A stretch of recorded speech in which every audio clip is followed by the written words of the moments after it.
Joanne. Maybe if you could just quickly introduce yourself and your institution. I'm Joanne Segars. I'm the Chief Executive of the National Association of Pension Funds. We're the UK's trade association, the leading voice of UK pensions here in the UK. It's our role to represent our members, our 1,200 pension scheme members, our 400 business members, to government and to the regulators to make sure we have a workable and viable pension system for the UK. Fantastic. Can you tell us about your association and its mandate, and broadly speaking? So we have 1,200 pension schemes in membership. We have 400 what we call business members, so organisations providing services to those pension schemes. And our mandate really is to support a sustainable workplace pension provision for the UK. So that means that we spend a lot of our time lobbying government, a lot of our time lobbying regulators for a viable regulatory environment, long-term stable regulatory environment for pension schemes. But it means we also get involved in supporting our members, leveraging economies of bringing our sort of strength together to really leverage economies of scale to get good and useful solutions for pension schemes, and in particular to give the UK's very many smaller pension schemes access to markets where they might not otherwise have that access to market, and infrastructure is a good example of that. Fantastic. And when you say access to other markets, would that include sort of overseas or other markets within England? I think I'm really talking about access to particular asset classes. So the pensions infrastructure platform, which we've developed, is very much a UK solution, and we're very much looking to invest in UK infrastructure. Infrastructure is a pretty new asset class for all pension schemes in the UK, so we're sort of starting domestically, partly because of where we are in terms of our knowledge base, but partly also because UK pension schemes and the way in which they're regulated means that they have to provide inflation-linked benefits, and those inflation-linked benefits are clearly linked to UK inflation. So if we can get inflation linking out of infrastructure from the UK, then that's a supportive thing for UK pension funds and also for the UK economy, of course. Sure. So what inspired the development of your pensions infrastructure platform?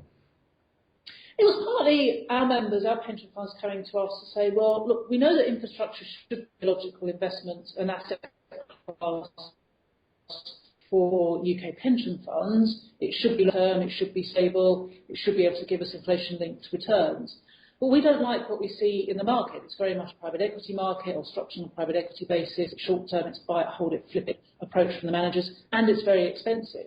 And they also said to us, to really get purchase in the market, you need to be able to do that on a big scale, and it requires quite a lot of expertise, and even some of the larger pension funds don't have that level of expertise. So by coming together and by using the NAPF as a sort of vehicle to create that vehicle, pension funds said to us, you know, we can really make a difference in the market. So it's partly pension funds not liking what they see in the market at the moment, the market not working for pension funds, but it's partly also giving pension funds enough leverage and enough expertise tailored to their needs as long-term investors that inspire the development of the PIP. Okay. And do most of your members currently invest in infrastructure globally? No, they don't. Infrastructure, our last annual survey of members showed that about 17% invest in infrastructure both in the UK and globally. Total invested assets is about 1.4% of total assets, is about £1 billion in DB assets alone. Now, those numbers have been going up gradually over the last few years, and as the market changes, and one of the benefits of the PIP has been not just directly through the PIP to give pension funds access to the market, but it's actually changed the way in which investment managers and infrastructure investment managers see and view pension funds. So we'd expect, as the market changes, to see more pension funds investing in asset classes like infrastructure. Right. And what are your thoughts on Africa's opportunity to establish a PIP, and what advice would you give, mindful of your lessons learnt, promoting its establishment to the pension fund community in the UK? Well, the PIP is there really to meet very specific UK needs. And one of the very specific needs of UK pension funds is that they have they have a heavy demand for inflation-linked assets. We have to provide, if you're a DB scheme, you have to provide inflation proofing for pensions in payment and for deferred members. And as pension funds in the UK are mostly closed, DB pension funds I'm talking about here, there's a real need for de-risking strategies, and UK pension funds see infrastructure as part of their de-risking strategy potentially. So the PIP meets very specific UK needs, and I think an African PIP will necessarily need to be tailored to the very specific needs of African pension funds. So it wouldn't be appropriate for me to comment on what they might be. Right. But I think you'll need to think about, are you targeting African investors? Are you trying to entice overseas investors into an African PIP? I think it's also making sure that you are keeping government or governments in the loop. We're just dealing with one government here. I don't know whether you would be planning to deal with multiple governments. That might be a challenge. Dealing with any government is challenging. Dealing with multiple governments, potentially much more challenging. But I think having the support of government, but having that support at arm's length, is also very important. Okay. But the main thing is making sure that you're really targeted on investor needs. Right. And that you keep those in mind when you are talking to the investment management community. And I think the other thing is thinking about what the needs of your investment pool, your anchor investors are. We had a group of investors who, broadly speaking, had the same aims and objectives. They wanted inflation-linked infrastructure investments. But I think one of the lessons that everybody learned was that because this was bringing together a number of different pension funds, that people would have to make compromises, and that nobody was going to get the pensions infrastructure platform designed exactly to their specific needs. So it is about making compromises along the way.